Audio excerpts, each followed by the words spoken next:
So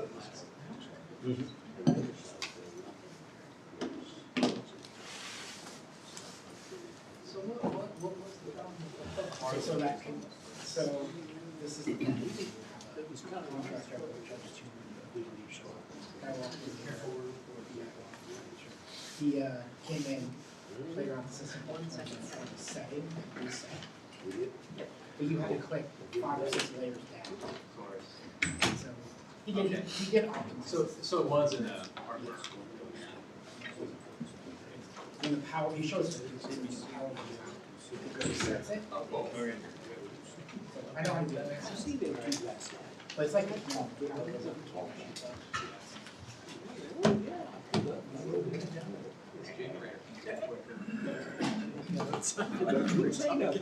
Go to and say nothing back. Everybody upset. Doesn't really get players.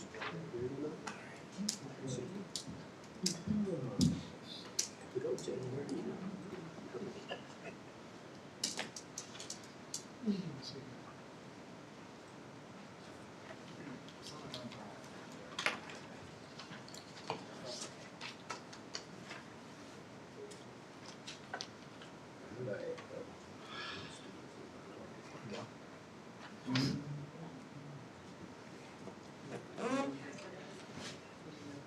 Joe, is everybody coming home for, oh yeah, everyone's in Kansas City, right, or pretty close? I just talked to her, so I'm gonna do it after the 30th. I can keep this off a little bit at a time, and I'm gonna put on a suit jacket and suit jacket. Oh yeah, she could. Thank you very much. Appreciate it. Yeah, no problem.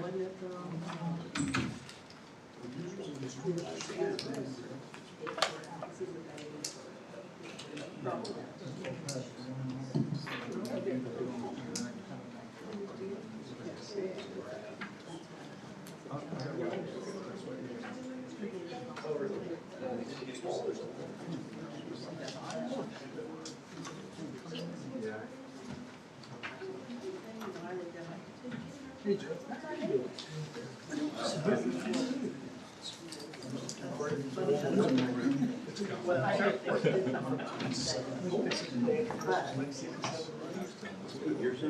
Yeah.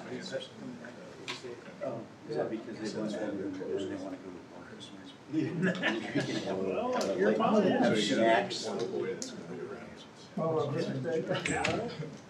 Heck no, I just use my phone. Oh, sweet, your balls. Right there. Oh, hey, you want to take the stand? You can, I don't know. Okay, you don't? Why, you get all your cancer free? Can I roll it? No. I'm not with a bunch of stuff. We don't really know. We've got this book. So like a whispering sort of whistling.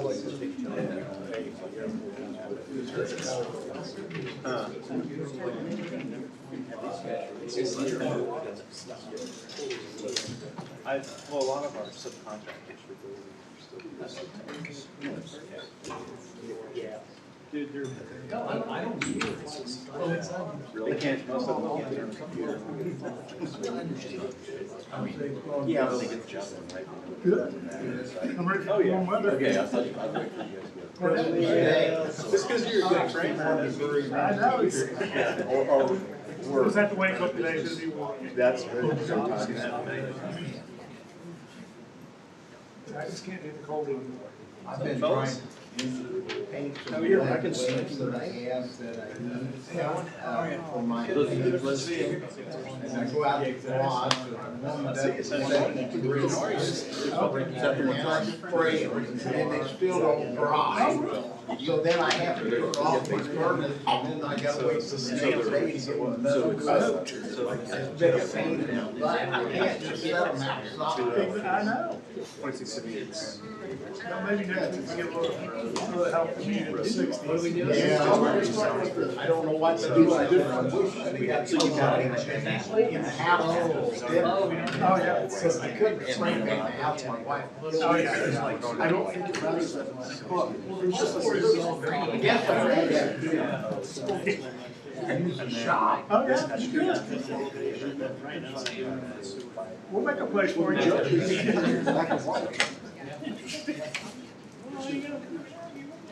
Well, I mean, it's not. Probably entertain those kids. Probably all the stories of DeSoto.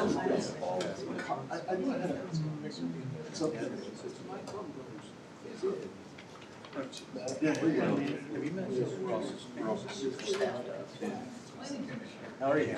I'm Daryl. Way back in case they don't know that I'm sorry. My daughter. Daryl's done four large things in this town. Since he's been here. I've never seen him. There's a great story in it.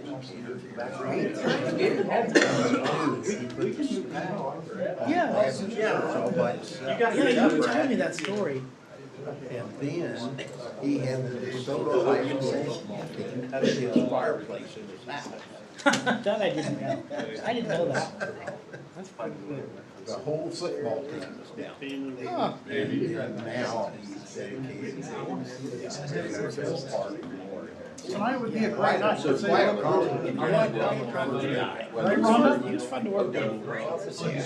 He's a hoot. Did a good job. Deacon at the church. Why would you go to church? What? Yeah. When it looks bad.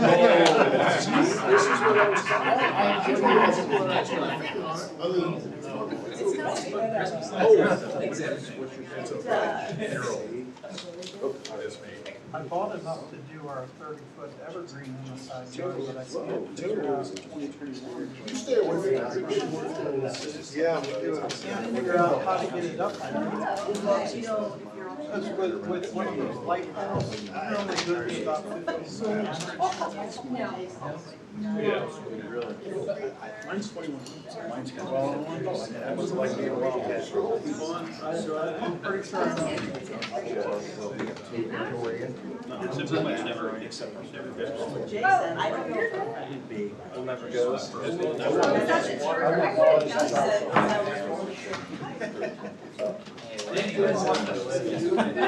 Was, yeah. He's the AV guy. Yeah. Well, I saw it and I thought, Yeah, everything is all the way from the street. Yeah. oh, but if you don't ever have it down there playing with your foot or something. I know people would consider it, but it's cracking them through the yard.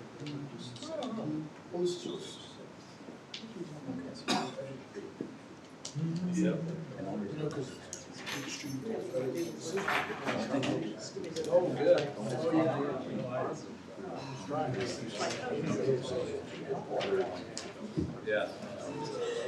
Oh, good. Yeah. Good.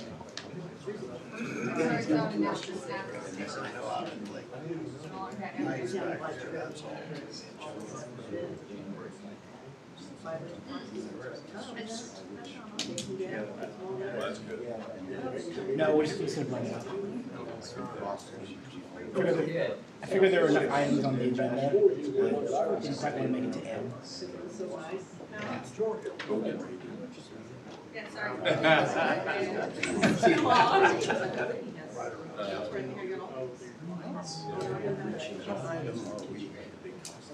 There was an item. Yeah, it's the rezoning. It's 1C or 4C. Sorry, not Yeah. 4C. Yeah, 4C. Yeah. Yeah, we'll double check just to make sure. Yeah, I think so. 4C, if I'm not mistaken.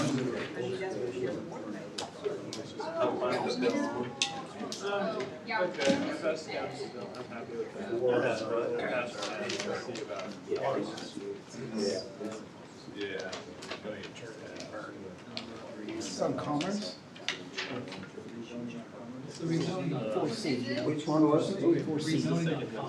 4C? Yeah, 4C. Okay. Okay, thank you.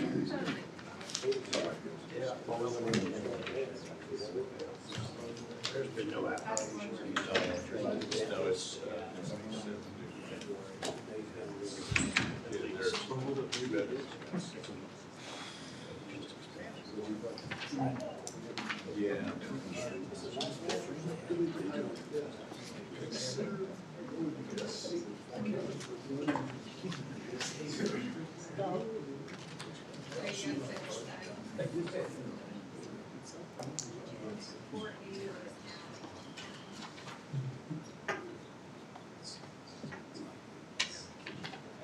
I'll be happy to.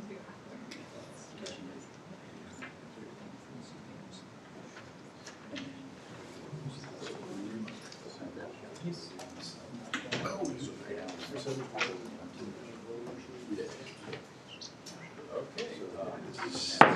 7 o'clock, I'd like to call the December 18th DeSoto City Council meeting to order. Start with roll call, please. Lane, Here. Sabo, Here. Bradley, Here. Patterson, Here. McMurray, Here. all are present. All right, I would invite you all to please rise and join me in the Pledge of Allegiance. I pledge allegiance to the flag of the United States of America, and to the republic for which it stands, one nation, under God, indivisible, with liberty and justice for all.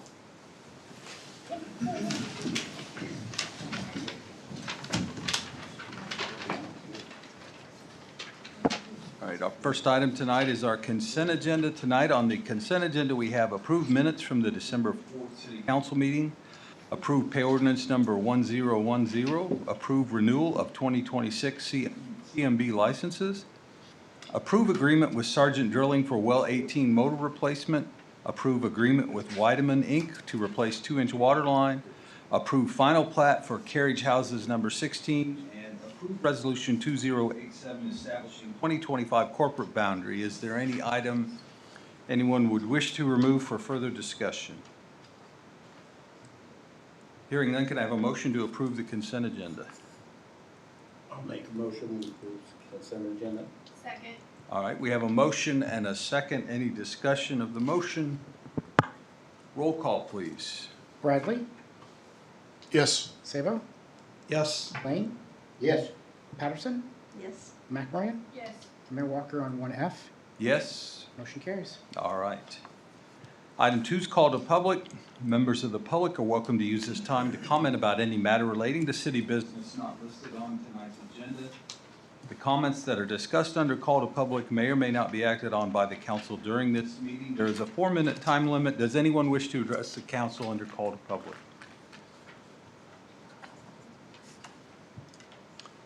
All right, I'm not seeing anybody, so we'll go on. Item 3 is old business, and we don't have any, so we'll move on to item 4A. Consider change order number 62 for City Hall remodel. Thank you, Mayor. I know it's been a while since I've been here for a change order. I figured you guys were missing me, so I figured I'd come back. This change order is for additional carpet and a demo of carpet here on this first floor, which is going to be phase 2 of the remodel project. Contractor is very close to finishing up phase 1, which is the second floor, and then we'll be moving down here onto this floor. As they've started preparing for that, they've been looking through the drawings, talking with their subcontractors, discovered a number of spaces that were drawn in the drawings for new carpet, but in the demolition plans got missed for demolishing the old carpet. In order to install the new carpet, the old carpet's got to go. And then as part of that, we've also identified 3 additional spaces that once are vacated on this floor. The carpet probably should have been included in the scope from the get-go. The carpet's in very poor shape with either staining or seams separating, to where while we're doing the carpet and the remodel on this project, we felt it was appropriate to do those additional spaces to where the entire first floor, those would be the only 3 remaining spaces that would still have flooring that was original from the 2000 remodel. So that would ensure that the entire first floor was uniform. All the office spaces had carpet that was newer than 25 years and in good condition, to where it would last for the next decade plus, and not have to be replaced in the next couple of years.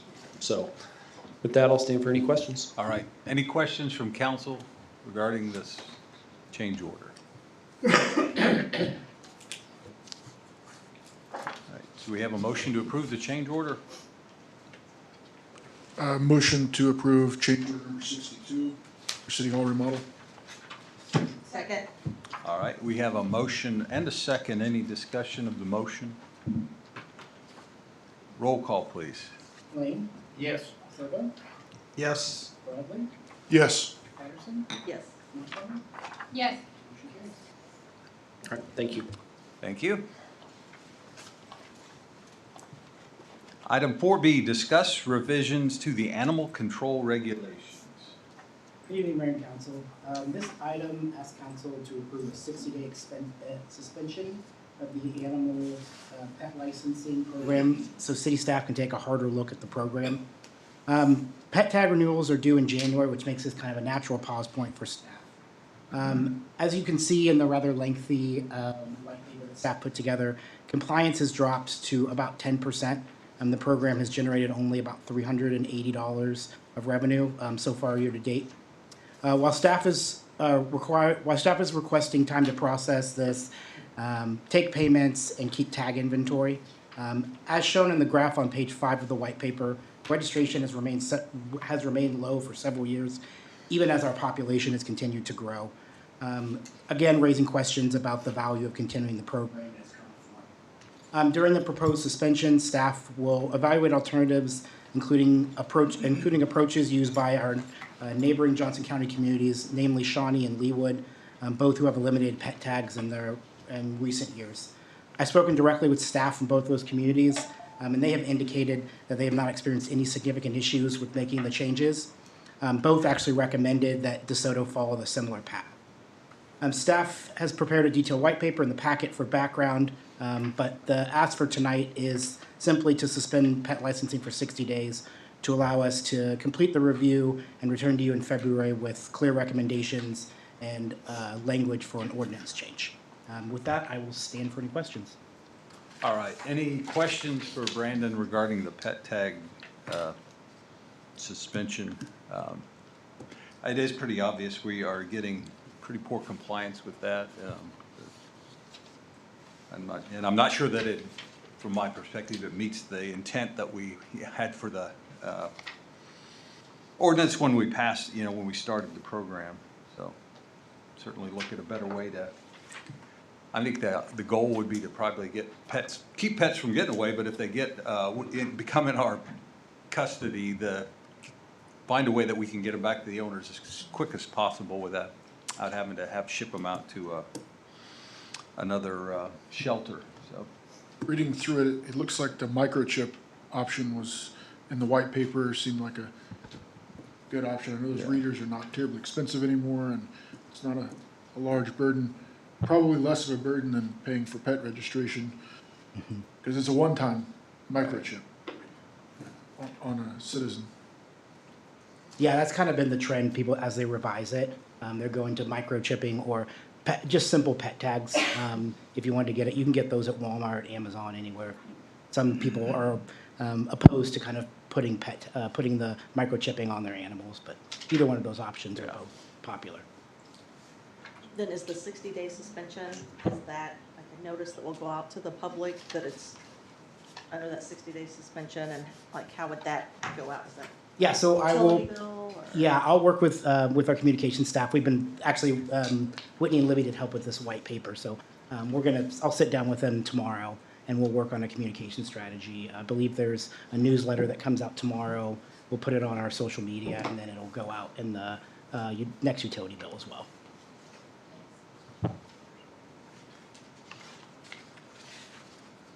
So we would need a motion then to suspend is that correct, right, Brandon? Yes, yeah. Make a motion to suspend the pet registration requirements for 60 days. Second. All right, we have a motion and a second. Any discussion of the motion? Roll call, please. McMoran. Yes. Patterson, excuse me. Yes. Bradley. Yes. Sabo? Yes. Lane? Yes. Motion carries. All right.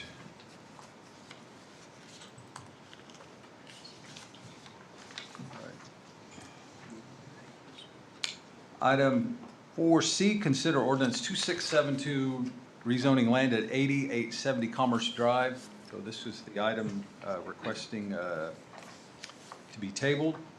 So if I could have a motion to table this item to the February 5th meeting?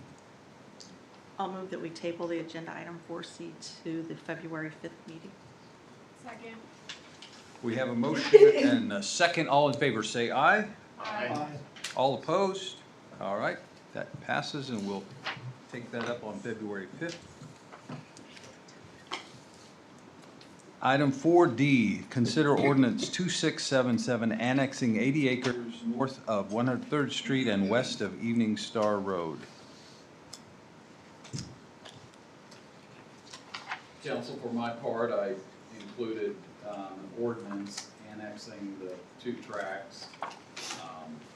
We also, in connection with that, asked the owner to sign a agreement not to protest future benefit district for road or sewer improvements. And they've signed off on that. I know GW Weld is here representing the owners. Also, Mike put together a little memo for you on the sort of the advisability of whether you want to annex these tracts. Okay, Mike? Yeah, just briefly, my memo is really just background information. I provided a map there, so for reference, you'll know where in the world these the tracks are. I've got it shown here on the screen. They're at Evening Star Road and K10 interchange, just north of K10. The 2 parcels outlined in blue, both about 40 acres. You may recall earlier this year we did annex several other parcels along in this area, and you can see the current city boundary lines on this map. So you can see the parcels that are north of K10. Those were the ones that were annexed earlier this year. I just provided a future land use copy of the future land use map, really kind of to demonstrate that. From a long-range planning policy perspective, the comprehensive plan is the document that we primarily look to ascertain what is the policy stance of the governing body of the council, within a current snapshot. And you can see that within that we're showing some designations of future land use that are not, say, long-term or not agriculture. But some other higher uses there are indicated for these 2 parts. So that's an indication. Now, there's nothing in the comprehensive plan that says we intend to annex this area or that area, or we don't intend to annex the other. We don't really have that, and we've not, at least in my time here, had a policy that says yes, we're going to do this, or no, we're not. But that is one indication. The other things that I provided, and the other sorts of things that you should be thinking about when you're thinking about annexing areas outside the city, is whether or not the city can provide city services to those areas. In this case, both the properties, they're in the water service territory of Rural Water District 7. We have a number of parcels in the city currently that are under Rural 7, so that's nothing necessarily that causes pause in terms of an annexation. And on a future sewer, there are currently no sewers to these properties, but we do have a future sewer map that contemplates how they might be served in the future. This would be very long-term. They'd be kind of in a future sewer service basin out to the west there. So I just provided this just sort of as a background policy document that you can look to help make your decision. So I'll stop there. Okay.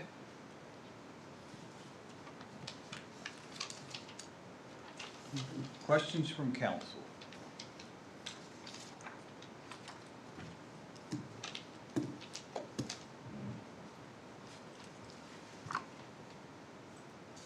So I guess the 2 points I would make is that, or questions I guess I would ask, and same ones Mike asked. Can we serve it? Do we have the utilities, the ability to, a plan to provide services to that area? Is it consistent with what our growth strategy might be? Does annexing the property give us more control over what might happen on that property in the future? I think we, in prior councils, obviously took action to annex property north of K-10 and saw that as a area that the city could grow into. The long-term sewer plan, I'm not sure how that, what the time frame might be on that, but it has been thought out, but it's certainly a plan to, this doesn't outline the time frame for that or how it might happen, but that there has been consideration for that, so. I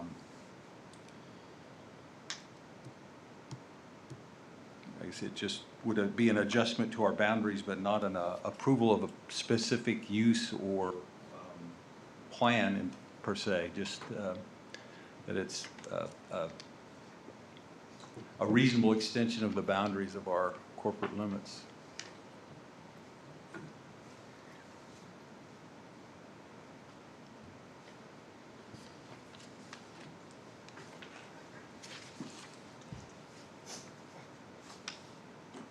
Any, go ahead.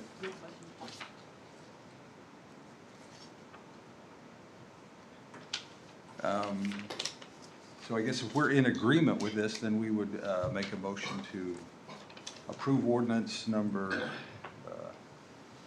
2677, annexing the property. Yes, and that ordinance will approve the agreement not to protest it. Okay. So you just need to make a motion to pass the ordinance. I'll make a motion to approve ordinance number 2677. Second that. All right, we have a motion and a second. Any discussion of the motion? Roll call, please. Lane, Yes. Bradley, Yes. Sabo, Yes. Patterson, Yes. McMorran, Yes. motion carries. Okay. Moving on, item F, consider ordinance 2679 regarding amendment to the city code for keeping goats named Steve and Kevin in the city of, for keeping goats in the city. Yes, council, Oh, I'm sorry, did I skip one? I'm ready to move on to goats. We can do the goats first. Oh, the rezoning, sorry, yeah. I had already checked the rezoning, my apologies. Item E, sorry, Steve and Kevin, you gotta wait one more item. All right, thank you, Mayor and Council. What you have before you is a rezoning request from rural agriculture to RO residential suburban. This has been before the Planning Commission. The Planning Commission did hold a public hearing on this item and did recommend approval. With that, though, I will go through the staff report. Trent Teeger, representing GTI Group, is the applicant. He's in the audience tonight, along with Todd Allenbrand, engineer with Renaissance Infrastructure. So if any questions specifically for them, they are available for comment. As I said, we did have a public hearing with the Planning Commission on this item. As you can see, the tracks are along Cedar Creek Road, which is the very far eastern part of DeSoto. It's about 80 acres, and they are proposing, and we did have a discussion last Tuesday at Planning Commission about the preliminary plat, but Planning Commission did not take action on that because the zoning actually hadn't been approved. It's quite rare that the Planning Commission meeting falls before the actual meeting where the City Council would potentially approve the rezoning. So we did take comment, and there has been some public concern and interaction and comments over this site. It wasn't so much surrounded by the rezoning itself, but because of the creek and the flood area issues, there was just a lot of concern to have the city as the applicant and the applicant's engineer study this at a point where we all feel comfortable with this potential project moving forward. So we're still working through some of those issues, but the overall broad picture of the rezoning itself And we do take a cursory look at those items, but really we look at only the land use. Is this specific use compatible with the area that it's being proposed?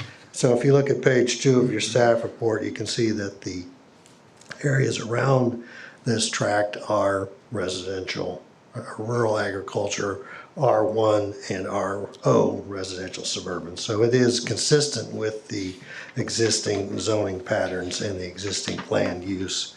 Also in your staff report, we go through our zoning compatibility factors, something that we all look at as far as how to ultimately gauge whether or not this is a good decision or a recommendation that the Planning Commission wants to make, or actually they can also recommend a denial, but in this case they have recommended approval.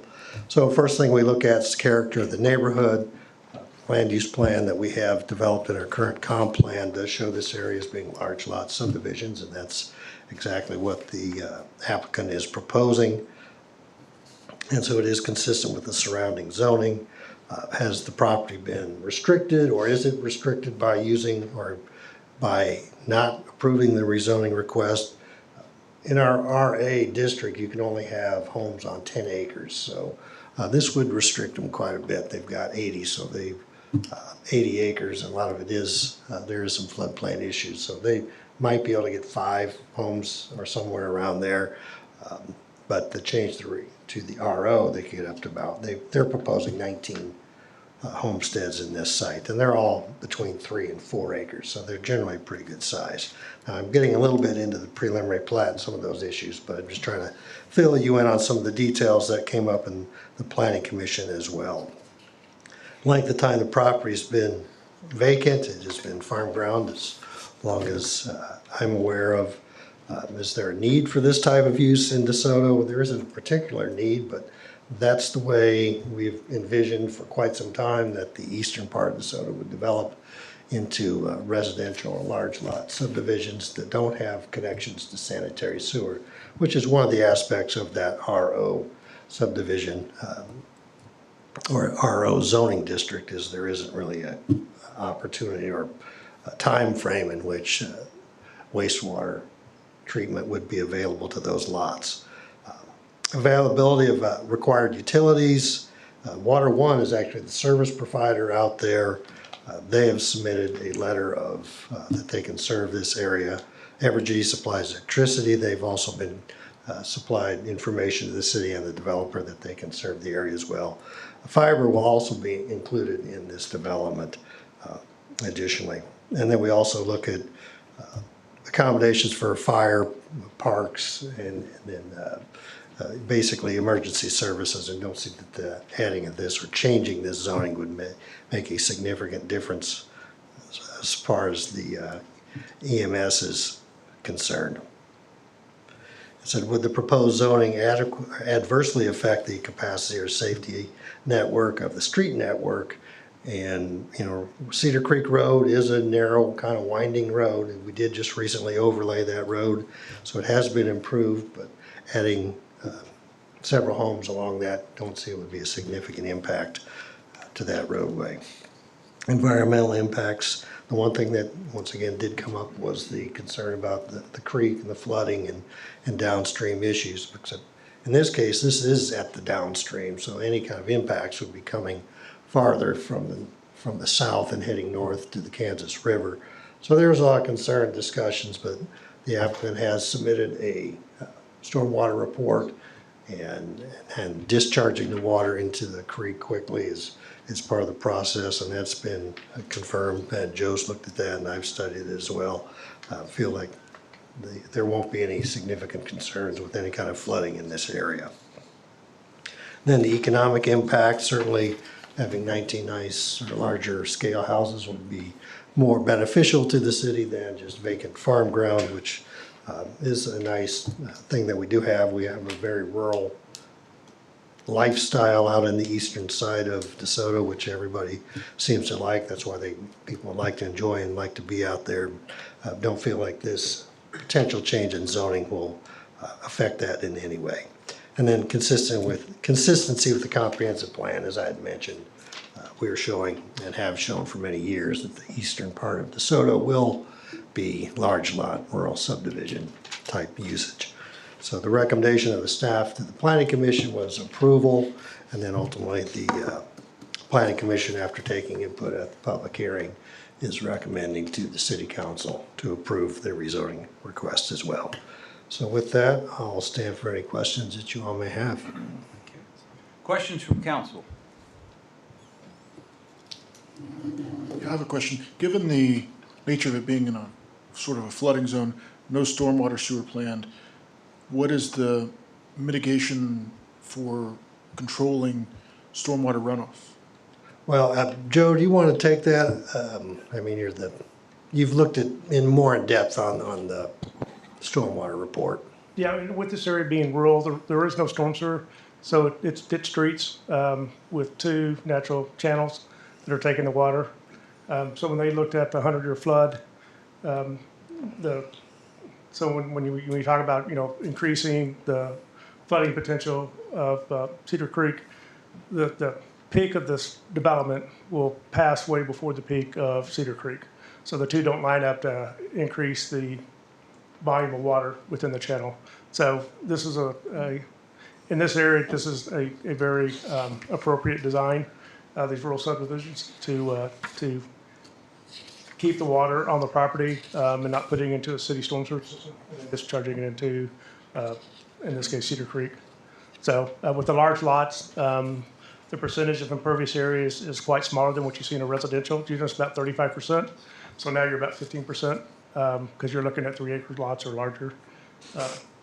So that the footprint has much less impact on drainage than you would see in a normal subdivision. Thank you.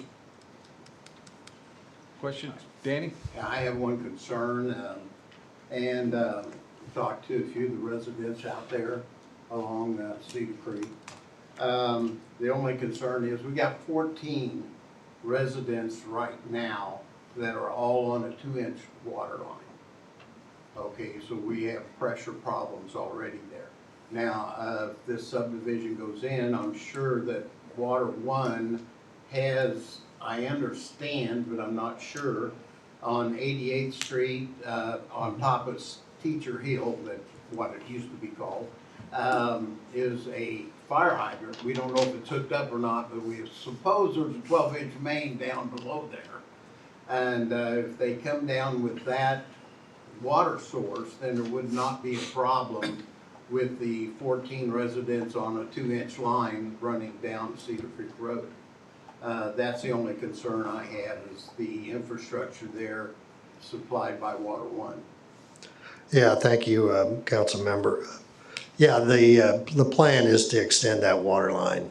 Then that's when Water One has indicated that 8-inch line will come down 88th Street and serve this development. So the water pressure will be maintained as best possible. And certainly where you're at, farther up the 2-inch line is another story, but this subdivision will be able to be served. Yeah, I have no problem with the rezoning. I mean, it's just the water issue. That's all I have. Thank you. I had issues with the water, as Danny said. I want more information on preventing this flooding, because just this past spring, that flooded really bad. And then the safety of people walking. A lot of people walk up and down Cedar Creek. Now you're adding more cars, more vehicles. It's a narrow road already, so you're adding more to it. So those are my biggest concerns. Yeah, I guess I would answer your question as one. Those are the issues that the Planning Commission has been. We talked about at length is, you know, a trail system. As Mike pointed out to me the other day, we do have on our comp plan that there should be a trail. Actually, we showed along on our comp plan along Cedar Creek Road. So those are things that come up during the preliminary plat. So once we're just specifically looking at a land use issue here, but you make good points, and that's exactly what our Planning Commission has been. It went back to the. I would want to know the answers to those before I move forward with anything else. Because if I'm approving something to this zoning, then I'm saying it's okay if we put houses in. You're correct, and I appreciate your comments. And this is what we run into a lot with our the residents when they come to the rezonings, because they want all the specifics on what's going to happen, and we don't have all those with a rezoning request. It's just basically a change of color on the map to allow certain uses. And then we get into all those types of details with the preliminary plat, which is was at the meeting on the 16th. So I wish I had a better answer for you to saying we could specifically say this is what's going to happen, but we don't have all those solved yet. And that's why the Planning Commission did table that item until the next meeting in January.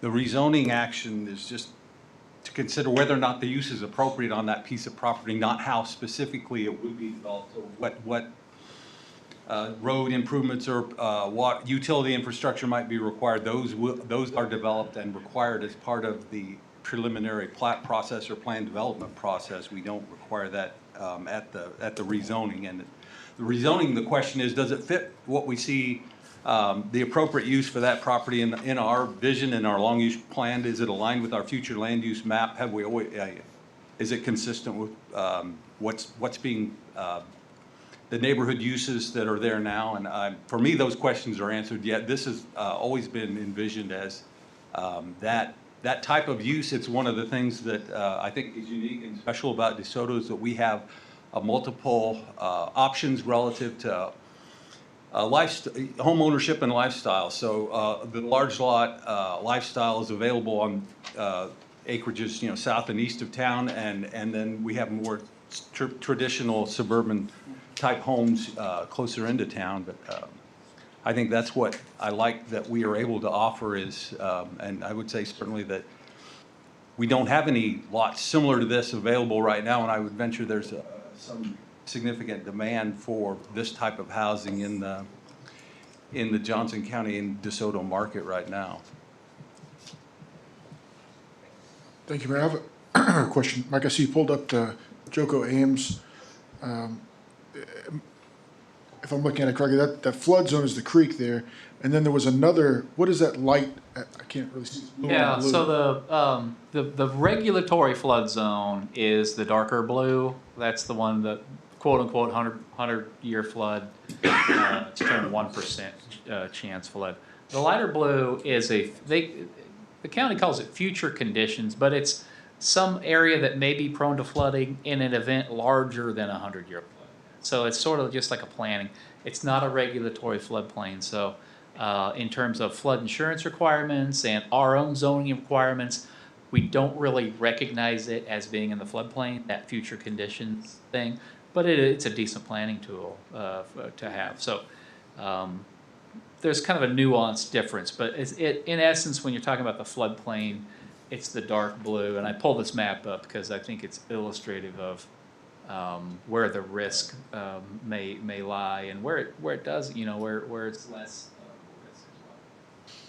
The other question I had, and I wasn't able to find it, was the county has a number of streamway trail corridors. Have they defined one along Cedar Creek? No, we do though. In our own comprehensive plan, we have a citywide future trails map, and that future trails map does show one along the creek itself. It would be. But again, it's a long way out and was de-emphasized really in the comp plan as such, being a long time out. So I guess my remaining question was, Councilmember McMoran brought up was the road width. I think it was, is there any plan to widen or ensure that the roadway meets current standards as opposed to as-built standards? Well, at this point, we are talking with the applicant, they're gonna have to dedicate some additional right-of-way, should that come to pass. But at this point, every indication we have with talking with the developer and talking with Joe is that the potential use of those properties won't significantly impact traffic on that road to the point where we need to widen it or anything like that in the near term.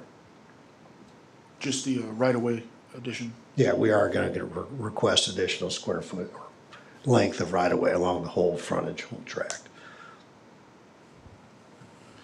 I have one question and comment. So I'm familiar with this area. I live on the east side of DeSoto. And Victoria, you made a comment about this area flooding this spring. With this map up right here, do you know what area of that map you saw the flooding? Tell you off the top of my head. I know Danny, you So- saw it Yeah. firsthand. The last flood was in the basement there on the first house there, right there where the cursor is. That house was flooded. The back side, it had 12-inch water in the basement of that house. On down, continuing on further, at the next barn, that whole property there, right further down, right there. That was completely blocked off there, and that was a lake all the way to that barn there, and that was impassable for the first stage. It wasn't as bad as down by the bridge. That's the second flood stage that went over the bridge, the new bridge that. On 95th. 95th. But that there was the first impassable, and it went down the first, but that was completely a lake there across the road, and you couldn't get through there.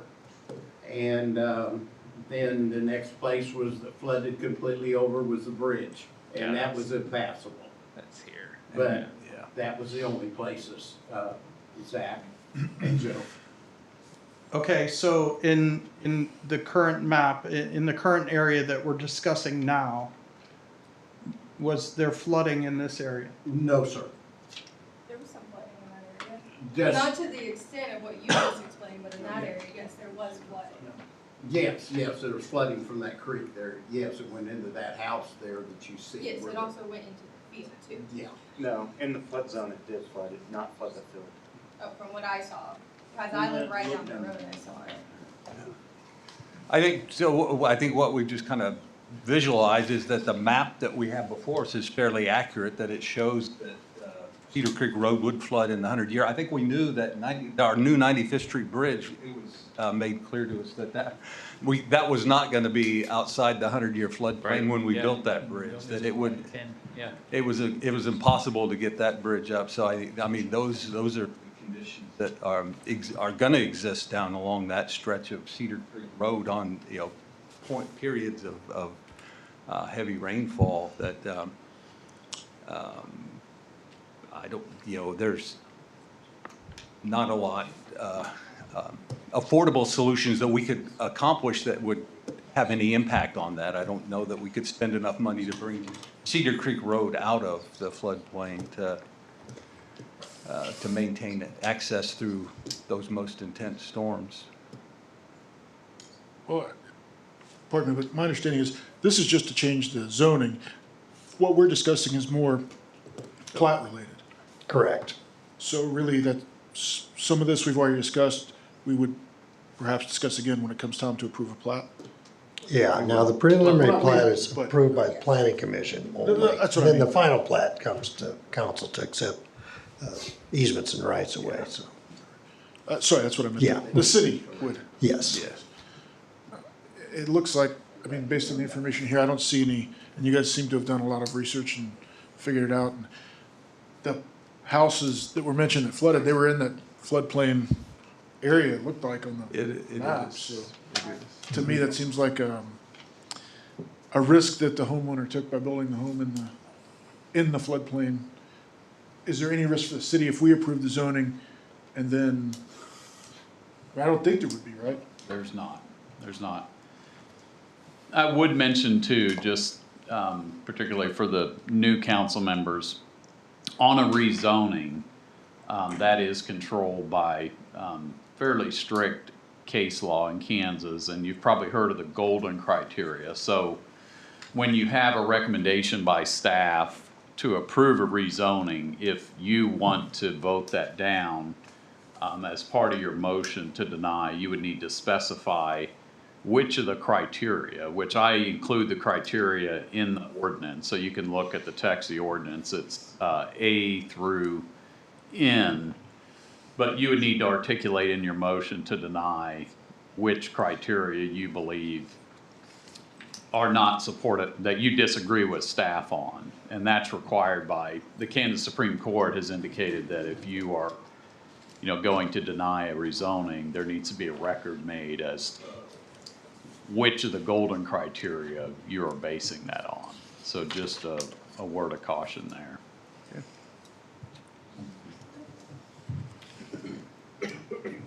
It's a different item. Any other There's a 240.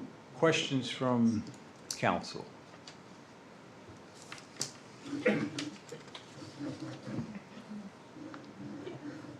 So I just repeat, I believe that this is it's in conformance with our comprehensive plan, our future land use map, and what we'd always visioned. I see it as the appropriate use, and I would be supportive of the rezoning.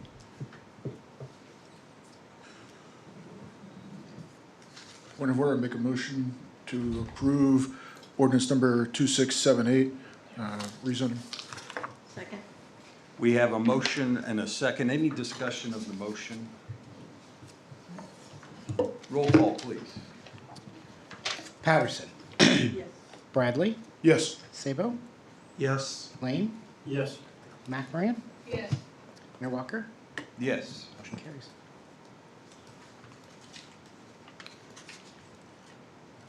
Right. Now, on to goats.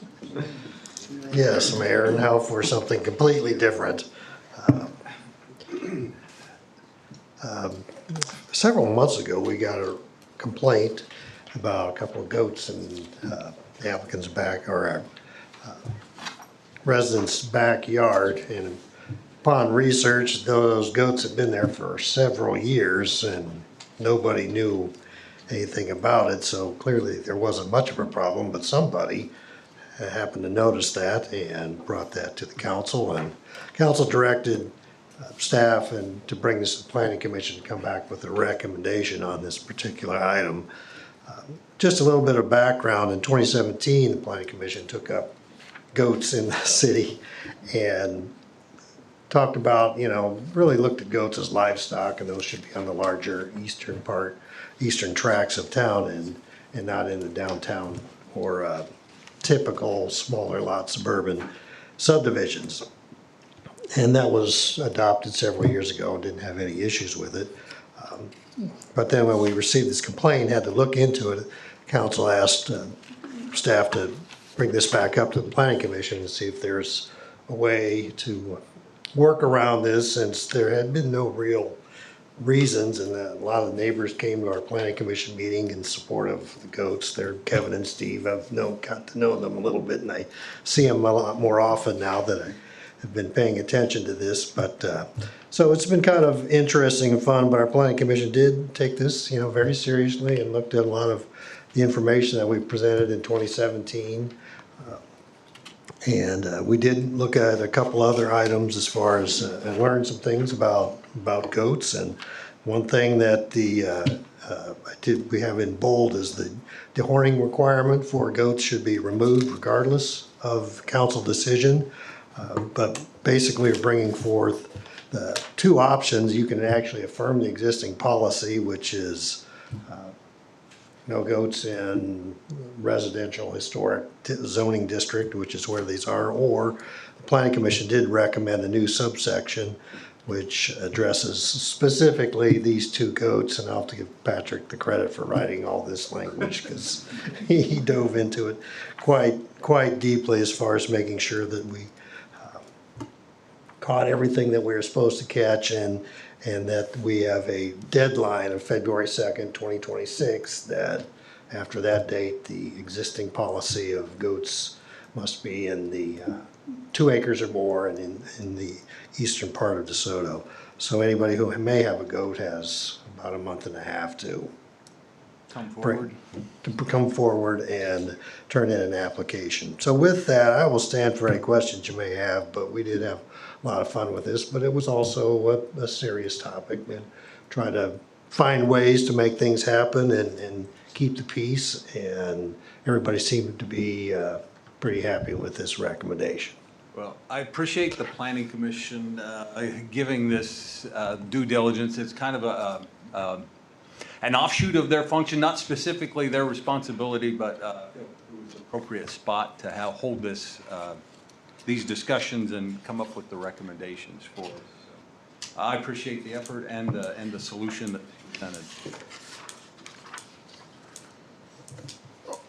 Are these Nigerian pygmy goats? Well, I guess in essence, and you can answer that question, but You want to come up and? we never got it confirmed by any kind of blood tests or anything like that, so. Well, I just noticed they don't appear to be, so Well, someone has information on pygmy.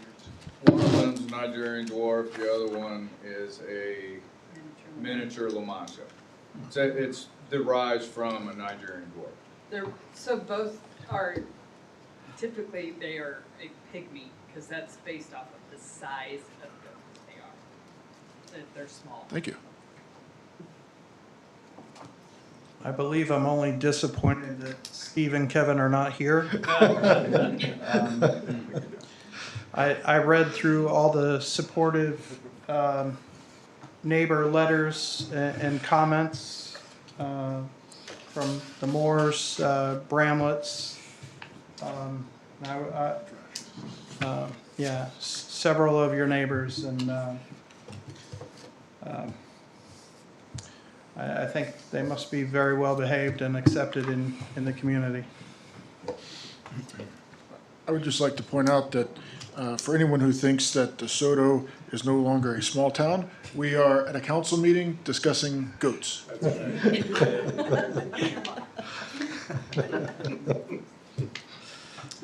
I might just make a comment too. I think it does also illustrate that, you know, with zoning regulations, you know, the easiest thing would be just take a vote of the council, yeah, you can keep your goats, but that's not how, with zoning regulations, we can't do that. We have to change the regulation, which is what we did here. So,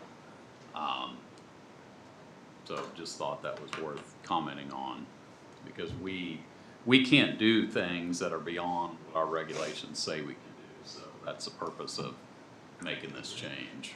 So. Anything from this side? Okay.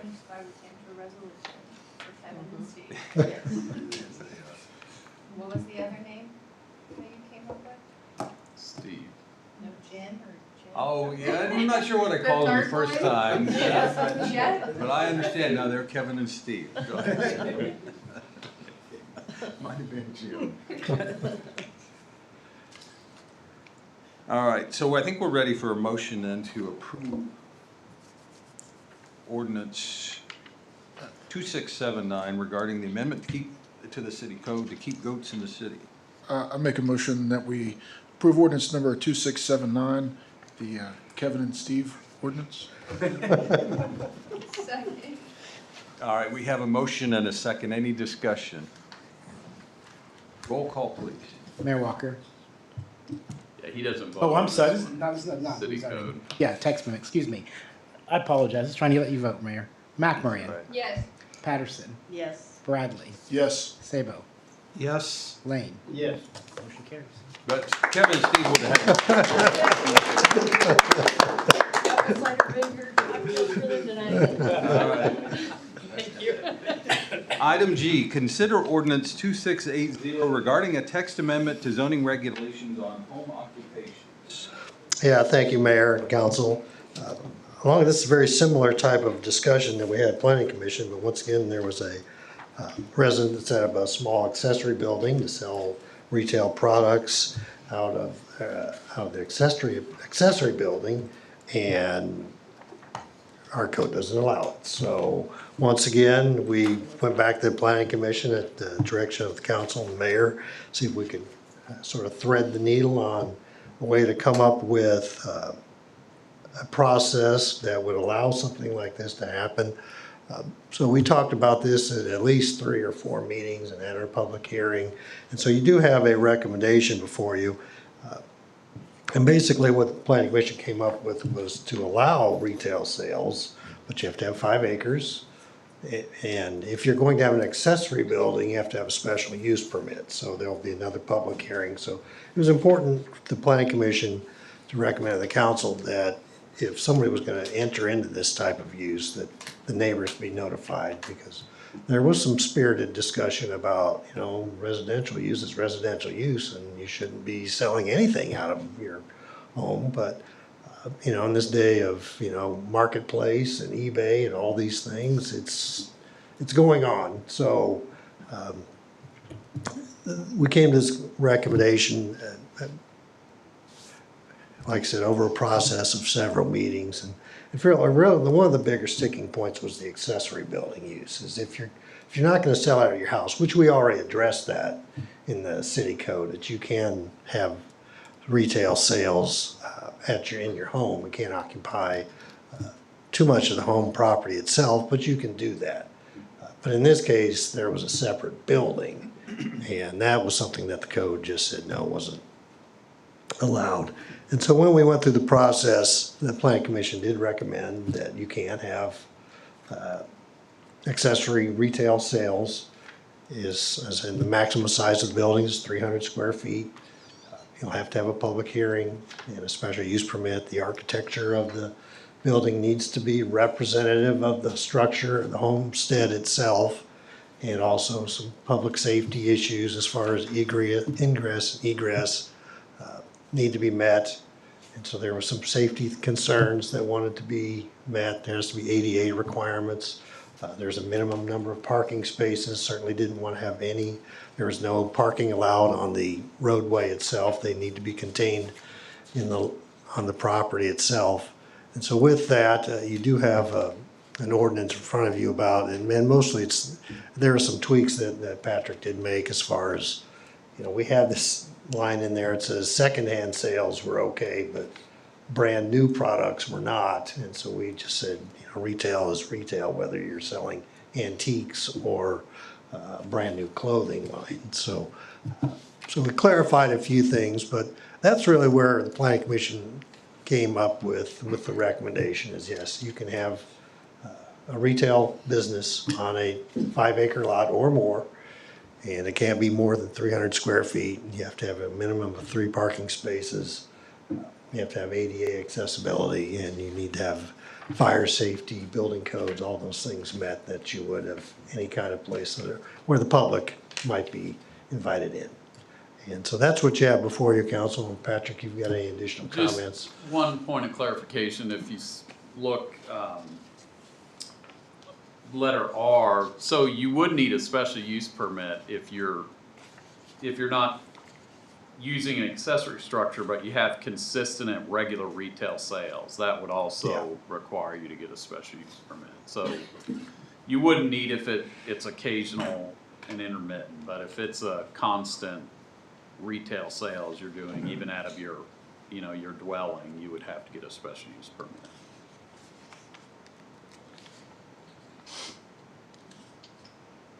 I had a quick question. So on the special use permit, is this a one and done, just one time that you would go through that, or is this a? Yeah, now it is one thing and it is not transferable. So as soon as, say, the property owner has a retail business for 10 years and then they decide to move from DeSoto and sell the property, that special use permit goes away at that time. So it doesn't carry over to the potential next owner of the property. But with a special use, the planning commission could put a term, they probably would put a term on it that, 3 years or 5 years. Any special use permit, we never make them in perpetuity. They always have to have a term, so it would need to have a term. Okay. And then I was just curious on the minimum of 5 acres, how that was determined? Well, we did have some discussion about that quite a bit as well, because there's some larger tracts in Old Town DeSoto that when we talk about, well, is 1 acre enough? So that is a little bit subjective, but we didn't want to make it, or the planning commission didn't want to make it so it was potentially widespread. You had to have some sort of cutoff where it's just, we want to make sure you've got room for the parking, for the building itself, the safety issues, potential EMS equipment on site. So they settled on 5 acres. I was just curious. I noticed in the presentation that Commissioner Milburn voted against it because it wasn't compatible with the comprehensive plan, amongst other things. Is it compatible with the comprehensive plan? How does it affect the comprehensive plan? Well, I guess in the comprehensive plan, we did talk about that, and he was the one that was adamantly against retail sales, period. Felt like, if you're in your house, you have to deal with any kind of traffic or noise or lighting or any hours of retail sales. And I think his points were well made and considered by the Planning Commission. But this was a situation where, even the applicant or the person that now is wanting to have this business, it isn't going to be something that's particularly intrusive. And they really wanted to find a way to allow this to move forward and not just say, all right, sorry, you're. We do have a kind of a trend toward home-based businesses and home-based occupations and cottage food production and all those things. And I think, that we're not strictly an ag community anymore, but maybe that's our connection back to it, is kind of, these allowing these unique opportunities like this that might promote some other.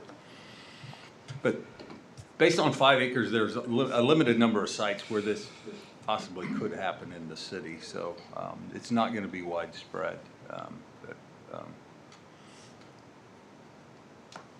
I think the 5 acres also, Justin made a good point that, if we were allowing these on any lot in the city, if you purchased a home and there wouldn't be really any record that you would know. So you buy your home, and then after you move in, you find out, your next door neighbor is selling goods, on a regular basis. You might think that's, not really a good thing. So with the 5 acres, it's, it makes it more of a remote thing. Anything over here? Questions? I think we're ready for motion. I move that we accept the ordinance 2680 regarding a text amendment to zoning regulations on home occupations. Second. All right, we have a motion and a second. Any discussion of the motion? Roll call, please. McNamara. Yes. Patterson. Yes. Bradley. Yes. Lane. Yes. Sabo. Yes. Motion carries. Do I vote on this? Yeah. I vote on this one, so I say yes. Yeah, sorry about that, Mayor. All right. And the next one as And well. because it's a zone, both of these are zoning related regs, okay. Consider ordinance, item H, consider ordinance 2681 amending zoning regulations to exempt agritourism signs adjacent to K10. All right, thank you, Mayor and Council. Again, we had an interesting situation come up. We because- threw a lot of them at you all at the same you sure time. did. You hit the planning commission pretty hard the last 3 months, but, and this is all part of the uniqueness of DeSoto, because we've got a very tight-knit core downtown, but we've got, Panasonic and development heading in the southwest growth area, and then we've got these large lot tracts to the east, but we all have to find a way to be one big happy family. And so we talk about these things. We had a big discussion one time about playhouses and where those could go and the setbacks regarding those type things. So these things keep coming up because we have just a lot of unique things about this town, and we take them seriously. I have enjoyed those discussions, but and have been able to find a pretty good solution on almost all of them, I would say. Anyway, back to this. George Hoff, he opened the Stone Pillar Vineyard and Winery, and part of those are tasting rooms and having people come out and all sorts of things. And he put up a billboard just for some directional signage to help find his new place. And of course, we don't allow billboards along K10. And so we had to go back and kind of look at, Patrick had to research agricultural exemptions with the state's laws, and public signage is not one of those things that they're exempt on. So our local zoning ordinances do apply. And so I talked to Mr. Hoff about, why he was doing all this, and he's trying to promote his business. He's new to town and wants to be successful. And these are good things to have, new types of businesses within the city. So back to the planning commission, and one of the things that I think was important and Mr. Hoff had was a agritourism business or a certificate. And so that was one thing that the planning commission said, well, that's kind of important. If you're going to advertise a business, you need to have some sort of tourism license, and the state of Kansas does provide this. And I do have pictures of the billboard in your staff report. And so we're talking with Mr. Hoff, he's like, I just want to have a sign to help people get to my place.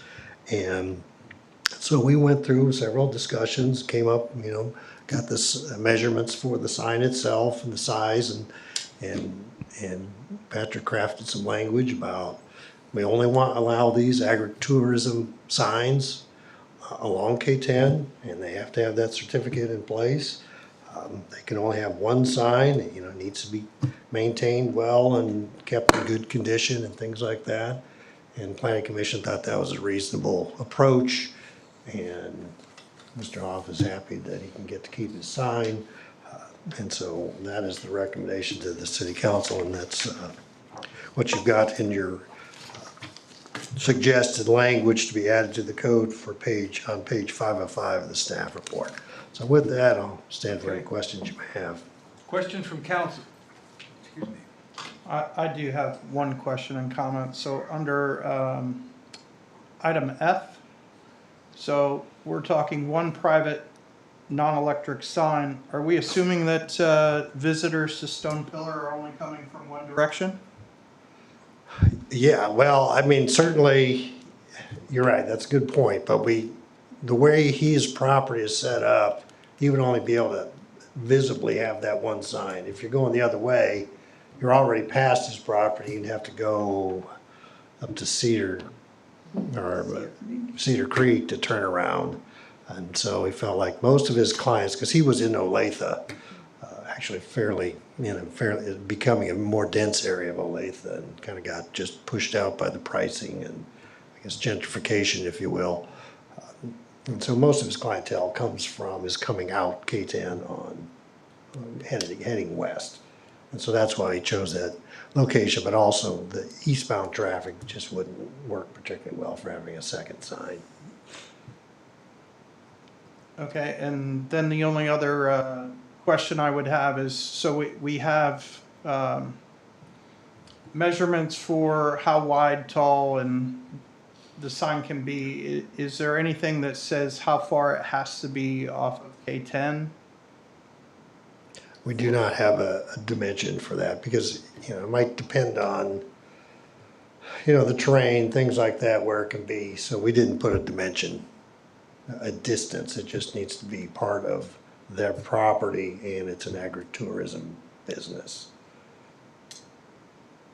Understood, thank you.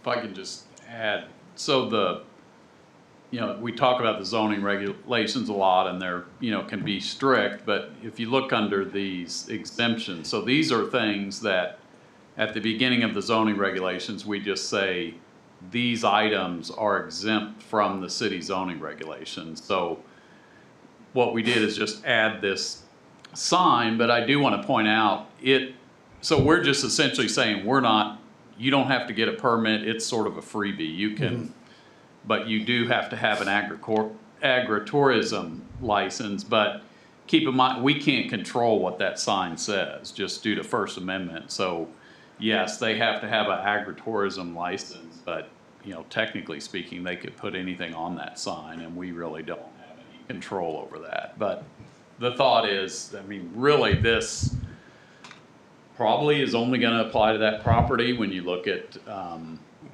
who might be eligible. But so yeah, they won't.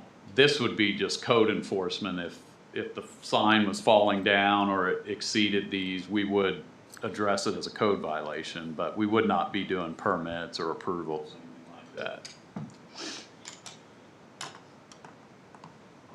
And I agree that the sign is nice. I had a handful of people, well, since they moved out, that knew I lived here, calling me, asking, how do I get there? I passed the exit.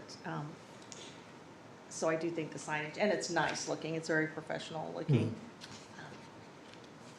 And I don't know, I've been on that road at night. I don't, is it lit by chance? No. His sign is not lit, no. 'Cause I was He like, could especially this potentially time, I light mean, it though. But he could light it if he wanted to. Yeah, I was gonna say, right now, with the time change, people will probably be coming out and not be able to see it.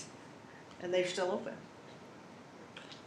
Jill, were you wanting to find it in like a corridor within so many feet of the right of way, or? I only asked because, as I've passed the sign and you're moving at 70 miles an hour, it sits a little far off of K10.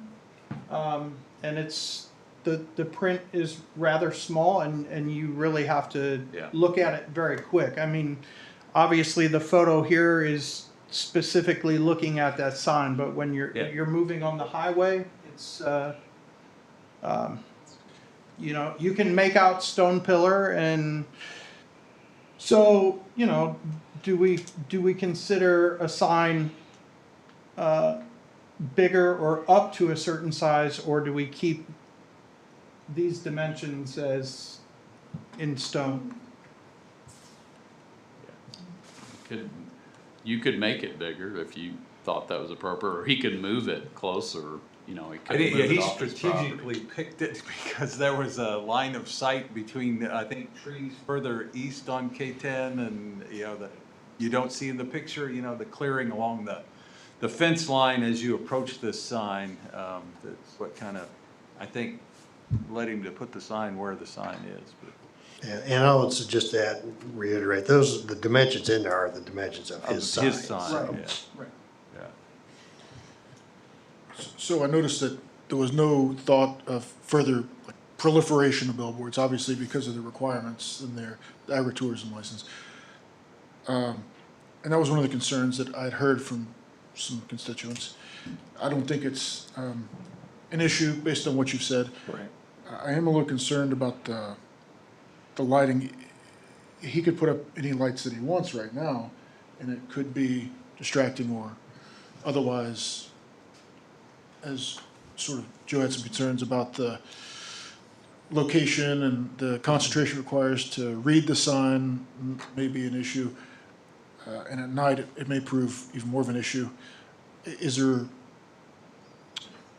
Would the staff be opposed to requiring it remain non-electronic and non-lit or non-lighted?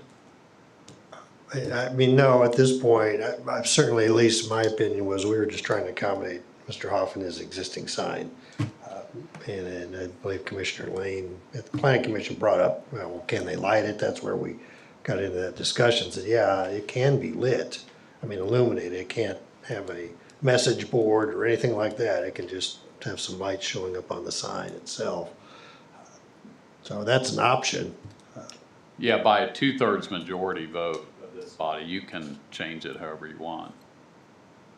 So if you wanted to add what you just said, then that's within your jurisdiction to do that. I'm not sure if I make a point of order for that or what. No, you would just make a motion and include those specifics in your motion, or, you know, certainly we could table it, and if you wanted to give it some more thought. But So are you saying no lights? I think so. And the reason being, if we do have more signage, or if the lighting becomes an issue with already being on the highway, but also I take into consideration that you're right, with the time change, a lot of people are driving when it's dark. So I don't know, maybe should be some limitation to, like, you don't want, you know, super spotlights that are blinding people. Well, and I think the light would be on the ground shining up to the sun. Just enough to see the sign as you're driving. Right. It's like a normal billboard. I agree, I just don't know how you control You that if could you put- can. It'd be a weird thing to control. Reasonable lighting to illuminate the sign, you know, that could be, you know, only lighting allowed, I like that. you know, to illuminate the sign. I think that's reasonable. Has the applicant made any other application that he had any future desires for larger or something else? He did talk to me about an additional sign, and what I told him is, you know, I think since this is sort of outside the realm of, you know, otherwise we'd require a sign permit, I told him, I think, you know, you're getting one freebie on the sign, any other signs would have to come, he can have other signs, they just have to comply with our sign ordinance, so, but that's the only request he made of me, and he understood when I told him, he goes, yeah, you're probably right, you know. If there's not a limit to one, then it probably would concern the planning commission or this body that, you know, that there'd be signs all over, so. Some provision that lighting would be limited to what's necessary to light the face of the sign. Why don't, since it's an ordinance, if you wanna move on to the next item, I'll just write that in here and then you can make a motion. Okay. Including that, if you're So good we with that. can table it until you contact him? Oh, no, well, you could, but I was just gonna write it on the fly, yeah. Yes, and we can add the light part in there. Oh. So he's just gonna write what needs to be said. Thank you. All right, we'll take this back up a little later. Now we will move on to item I, consider ordinance 2682 setting maximum assessment for Countryside Farms Benefit District.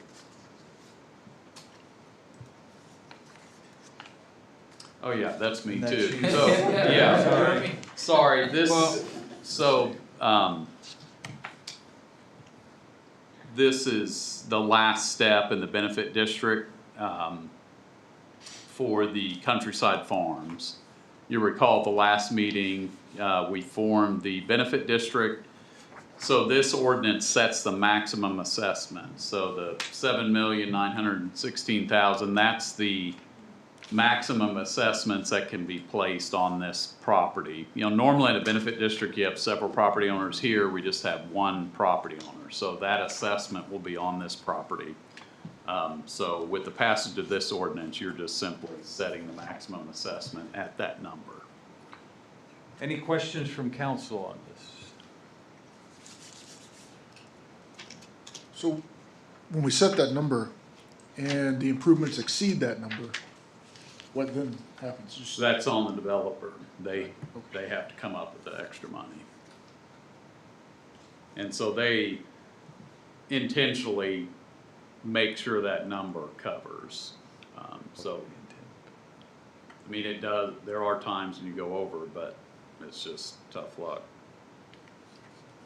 Cost of business. It's called, right, it just can't be financed under this benefit district, it's financed under some other mechanism, or paid cash, whatever.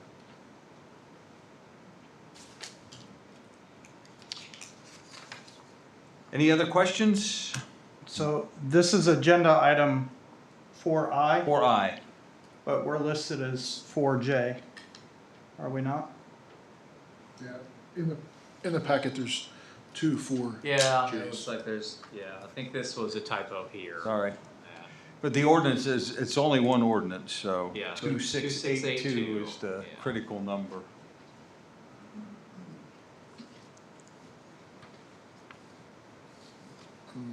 Make a motion, we approve ordinance number 2682, maximum assessment for the Countryside development. Second. All right, we have a motion and a second. Any discussion of the motion? Roll call, please. McMillan, Yes. Patterson, Yes. Bradley, Yes. Sabo, Yes. Lane, Yes. motion carried. All right. 4J, consider ordinance 2683 authorizing a loan from the Electric Utility Fund for the purchase of equipment. Brandon? Yep, this item replaces a 2006 dump truck that's at the end of its useful life for our street maintenance. crew, primarily for street maintenance and snow removal. The replacement was already planned for in the 2026 equipment replacement program and in the 2026 budget. Staff recommends purchasing one 2026 Peterbilt 548 through a cooperative purchasing agreement, including an extended warranty to control maintenance costs. The total cost is $408,229, and the truck will be paid for using an internal loan from our electric utility fund rather than outside financing. Essentially, the street department will be repaying the fund over 5 years at a 5-year interest rate. This approach is typical with our larger purchases for heavy equipment. With that, I will stand for any questions. Questions from council?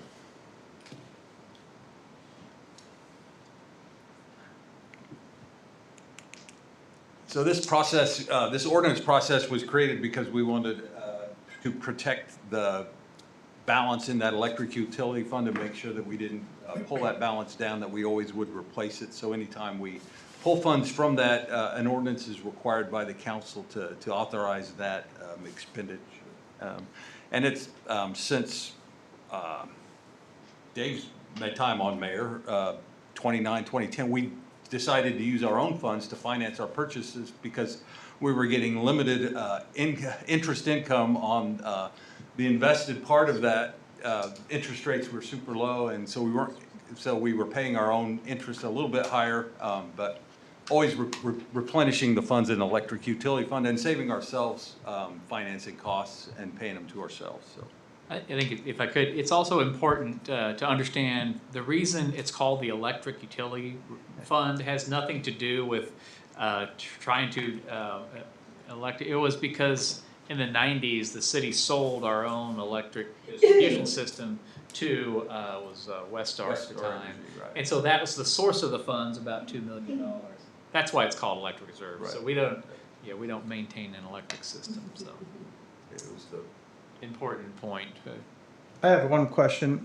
Brandon, I know we spoke on this earlier today, but what we didn't speak about, and what is the plan with the current 2006 unit? Do we plan on, an easy appraisal, a sale? What would we do with those funds?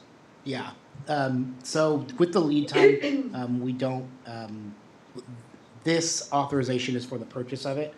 With the lead time of getting a truck, it takes about a year for us to get it, which is why the ordinance has that full price. What we do is we'll sell it. Generally speaking, we sell it on Purple Wave. We take it out to auction, and we reimburse ourselves with those funds. Yeah, those go back into the electric reserve fund. Yeah.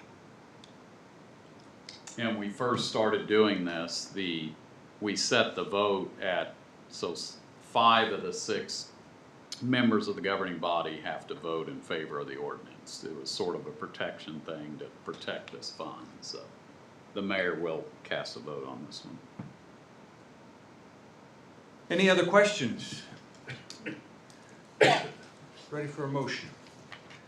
I'll move to accept the quotes from KC Peterbilt and American Equipment for the purchase and equipment of one 2026 Peterbilt 548 dump truck for the street department not exceeding $408,229. And I also move to adopt the ordinance as presented and authorize city administrator to sign agreements pending final approval by the city attorney. Second. We have a motion and a second. Any discussion? Roll call, please. Mayor Walker, Yes. Patterson, Yes. McMorrin, Yes. Lane, Yes. Sabo, Yes. Bradley. Yes. Motion carries. Are we ready to go back to item H? So, All right. Are you ready with the motion? Zach? Yes, I am. Okay, I'll make a motion that we approve ordinance number 2681 with the addition, or the amendment that in item 5, F, we add number 5, only lighting allowed is for reasonable lighting to illuminate the face of the sun. Okay. Go to second. Second. All right, we have a motion and a second. Any discussion? Roll call, please. Mayor Walker, Yes. McMorrin, Yes. Patterson, Yes. Bradley, Yes. Sabo, Yes. Lane. Yes. Motion carries. All right. Item K, consider memorandum of understanding with Johnson County and the Northwest Consolidated Fire District to evaluate governing structure for the fire district. Yes, council. A number of us attended the uncoupling ceremony at the new fire station last week. Great event, fantastic facility if you're able to do that. They also rolled out their new fire truck, $1.8 million ladder truck. The mayor's tree lighting rescued Santa off the building, this building here. I think both of those events kind of symbolize a change, a significant change in the nature of the fire district service and the increasing, function of that district in a way that that was different from before. So the Consolidated Fire District was formed in 2010 and essentially combined the DeSoto Fire District with what's Johnson County Rural Fire District 3 into a single district. And at that time, it was decided that both the city council and the county commission should appoint a 5-member board to make the decisions for the district. And essentially the appointments are split 50-50. So recently with the economic developments gone on in DeSoto, there's a realization that maybe that governing structure might not be the best thing for the current fire district or the fire district moving forward. And so we thought it was good for all three parties, the district, the county, and the city, to have a discussion about that, to see what the best future scenario might be, considering where things are going in DeSoto. So what we thought would be appropriate was for all three parties to enter into just a really simple memorandum of understanding that we're going to engage in that discussion. We're not obligating any funds or anything other than staff resource and time potentially. So the memorandum you have in your packet there does that. There was some modifications to that. After the packet went out, we did receive a red line version from the Northwest Consolidated District that had their attorney look at it and does have some suggested red lines. They're really non-substantive. They just kind of add clarity and a little bit of explanation to a few of the things. Most specifically, the term district is defined a little better, I think, within the language. Patrick's had a chance to review these and is good with those. So on the online packet, there's the red line version and then a clean version there. So I'll stop there. Essentially, the other thing we did is in the previous version, there was some percentages left out. So if you look at the district as a whole, this map here shows where the Northwest Consolidated Fire District is. It's sort of this bigger green boundary that encompasses down to 143rd Street and over into parts of near Olathe there. And you can also see the city limits also. So you can see in terms of geographical area, we're becoming a larger part of the district. And Zach, you noticed that this doesn't include the city boundary that's the golf course north of the river, and that's really just because the cartography here is from Johnson County, not Leavenworth County. So, but does show the district. So you can see that geographically, but I think more impactful is the amount of assessed valuation. And so those numbers, so we're about 37, if I don't get these numbers revised, 37% of the land area of the district, but we're 72% of the total property valuation. So that again is indicative of maybe why it's would be fruitful to have this discussion moving forward. So I'll stop there. The clean version of the MOU there is updated to 2/17/25 clean version. I recommend approving that MOU. Questions? Yeah, just a point of clarification, not necessarily a question because I don't think you'll have it on the top of your head unless maybe you do. But the 37% is the service territory of the district and 72% is the valuation. And not wanting to sound like it's all about money, population-wise, do we know what percentage of the population of the district Oh. resides? I would imagine most of it is within the city. Yeah, no, I don't wanna misquote anything. No, Mayor, do you right. have that? I don't have that. It was on the population. it's on the, I think it's somewhere, we're somewhere around 6,700, 6,800. The district is somewhere close to 10,000.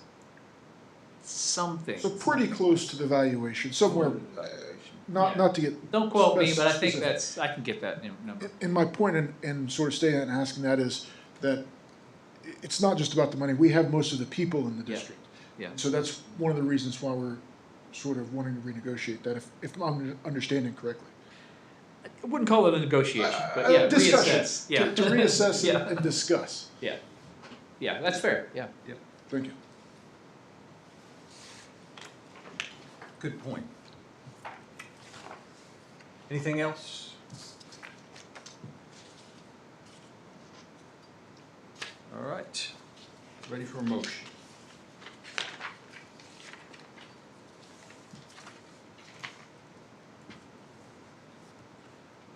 This would be a motion to authorize the mayor to sign the clean version of the MOU with the two parties. I make a motion to approve, or grant permission for you to sign the motion, or the MOU. Item 4K. Approve item 4K.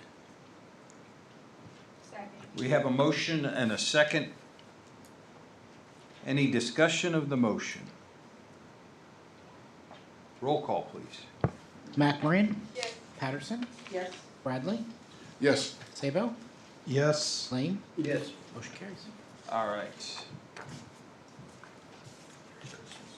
Item 4I.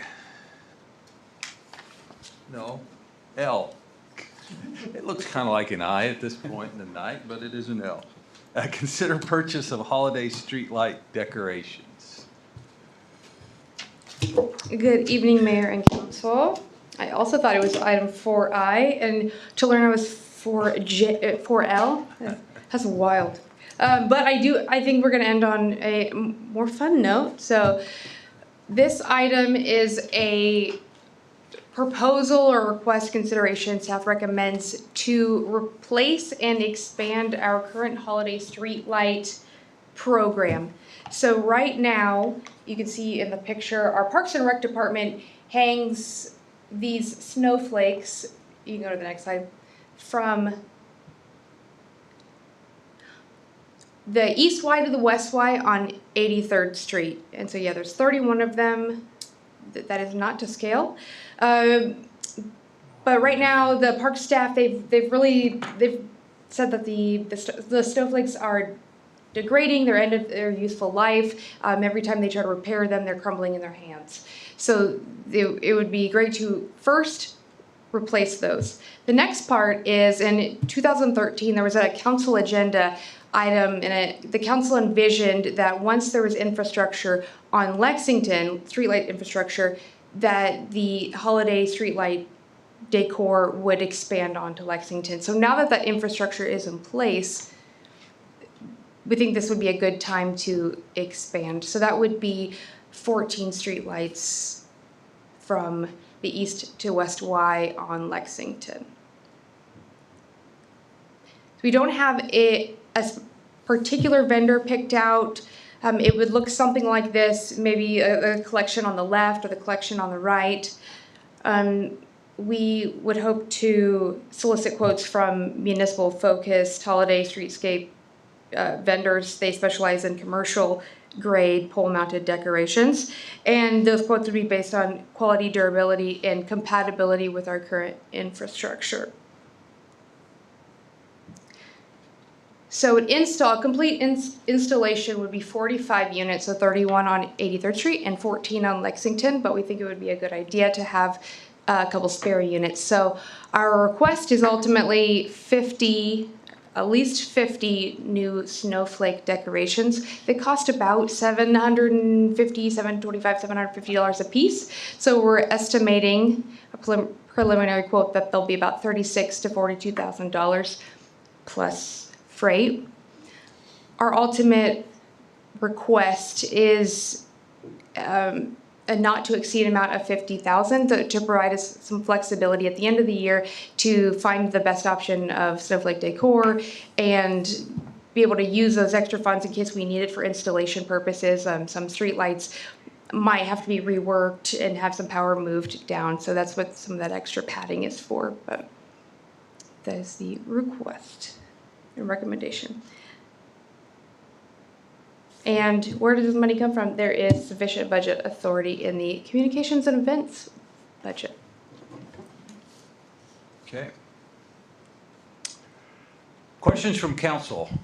I'll just share, I've had from the two ladies that brought the agenda item forward in 2013 have asked me, Rick, when are you gonna do the lights on Lexington? Do you remember that? Yeah, I do, but, so. I have a question. Is there any thought to further expansion later?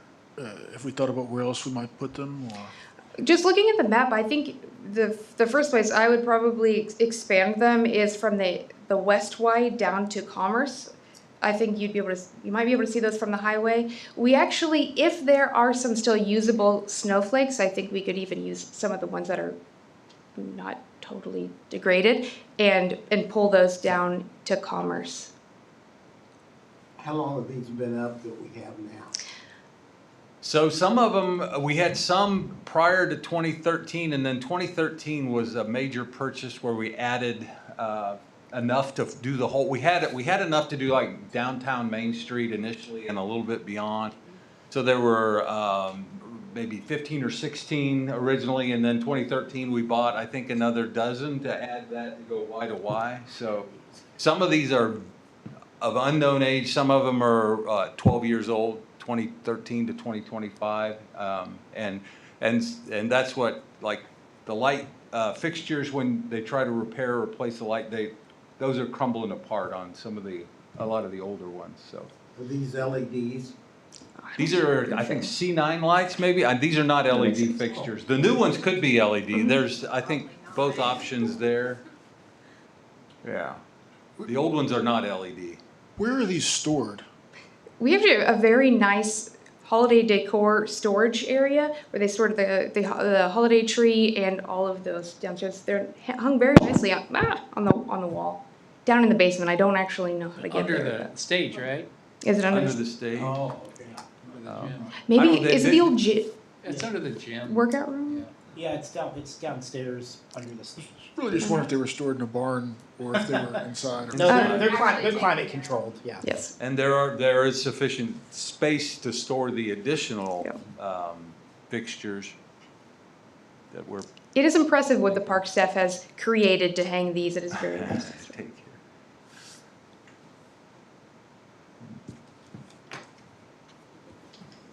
I think it's a great idea to expand the snowflakes onto Lexington. I think it's a good time, right? We might get some post-holiday sales on some. That is what we are hoping for. And maybe we could have a future discussion if any council would like to input, whether we go with a cool light or a warm light, whatever feels inviting to the community. I think we go with a bright light. And we should look at future consideration south of K10. Oh, yeah. Yeah. On that new road. in the future. And I would add that I would really like, if we have enough lights that are still serviceable once we replace and do these, that we can expand that along, like you said, south of the western Y, I think. Yes. If they're still I mean. Sure. Maybe even Kill Creek in the future. I don't know. Might be another option. And we did just put up some nice new street lights that look very nice Right. tonight.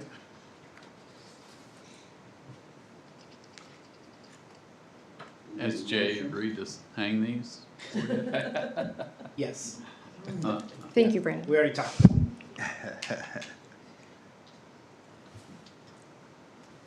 I move to approve the purchase of replacement streetlight holiday decorations on 83rd Street and Lexington Avenue through a competitive quote process from a qualified municipal holiday decoration vendor in an amount not to exceed $50,000 with sufficient budget authority existing in the communication and outreach budget. I'll second that. All right, we have a motion and a second. Any discussion of the motion? Roll call, please. Lane, Yes. Patterson, Yes. Sabo, Yes. McMorran, Yes. Lane, or Bradley, sorry, excuse me. Yes. Motion carries. Thank you, Council. All right, thank you, Whitney. No executive session, so we'll go to advisory report. Today? Yeah. Go ahead. I don't want to steal your. All right. Okay, I just wanted to compliment Brandon, Whitney, the mayor, all who were involved in the monument sign there. We cut the ribbon on the monument sign for Riverfest Park, and Daryl Zimmerman was able to attend there and say a few words there. Kind of a windy sort of ceremony, but just a great addition to that. I'm so happy we could get that done. So Brandon, a really good job on that, and the event was great, and everybody behind that. Really appreciate that. Also wanted to compliment Whitney on the great job, strategic timing to ask for Christmas lights for next year in the council meeting before Christmas. That was all I had, All right. Mayor. Thank you. City attorney, Nothing for me. city planner, Mayor, nothing tonight, All thank right. you. city engineer, Joe. Well, Happy holidays, Merry Christmas, and Happy New Year to everybody. All right, assistant city administrator. I know you got some. Yeah, I did want to bring up just the January 1st meeting. I know we talked about the last meeting. I hadn't heard anything from council or staff, so I'm hoping maybe we could. I would suggest we just Cancel it? cancel that meeting. Yeah. I agree. Concur. So what do we need to do to cancel the meeting? Just make a Motion, yeah. Make a motion that we cancel the January 1st meeting. Second. All right, we have a motion, a second. All in favor, say aye. Aye. All opposed, same sign. All right. No meeting January 1st. 2026. Well, probably ever, but. Yeah. The But perpetuity, we right? could say indefinitely, no meetings on the 1st of January. Yeah. Anything else, Brandon? I just wanted to shout out the CTEC students that took the art piece. If you haven't been out in front of City Hall, they did excellent work on that. And then just say happy holidays to everybody else. All right, thank you, Brandon. Council comments. Danny, you want to start tonight? Yeah, I just had one thing, and that was, I want to congratulate the city staff again for doing such a great job at the monument sign down at Riverfest Park. That's about 4 exciting things for Daryl that I wanted to pass along. He was a great educator and a historian for DeSoto. He's always been that. And he put the steeple on by himself with some help, of course, but he put the steeple on the Baptist church out here, which was a marvelous work at that time because of the way he did it and engineered it himself. And then also, that may not know, that he got the donation to the DeSoto High School football team all over to his house to insert the concrete fireplace into his house. So that was done by the DeSoto High School football team back in that day. And the final thing was the cutting of the ribbon at Riverfest Park. So I just wanted to do those kudos for Daryl for his lifetime achievement here in DeSoto. All right, thank you. Victoria, anything? Thank you. Rhonda? Also just want to say happy holidays to everyone. Be safe and merry. Zach? Yeah, I know that we have the city employee staff appreciation events happening, and I wanted to say I really think that's a great thing that we do for all of the full-time staff here and our 3 part-timers. Yeah. Can't forget them. But I just wanted to say I also echo Councilmember Lane's statements that I really appreciate the city staff and all the efforts that you guys put in throughout the year. We're just here 2 nights a month. You guys are doing all the work. Thank you. And that's all I have for tonight. Thank you. Thank you, Zach. Joe? Nothing for me other than Merry Christmas. Everybody be safe and reconnect and have fun with your families. All right. Thank you, appreciate that. Just reemphasize, that sculpture, that's pretty cool. It was fun to watch the kids put it up. Great, that process, I think it took quite a bit longer than we thought. Like the kids that originally designed it, they're graduated, and some of those guys are about to graduate. Like one of them was back from a welding program, I understand, and he's about to graduate from his post-high school first trainings, but he came to see that. So I think that was a neat partnership that we did with the school district and CTEC, and hopefully we have some other opportunities like that in the future. And then Merry Christmas, Happy Holidays, Happy New Year, I guess, since we canceled the January 1st meeting. And with that, I would entertain a motion to adjourn. I'll move that we adjourn. Second. All in favor, say aye. Aye. Opposed? We're adjourned. Oh, good thing there's only like 2 6. So, if we leave the next. Let's see.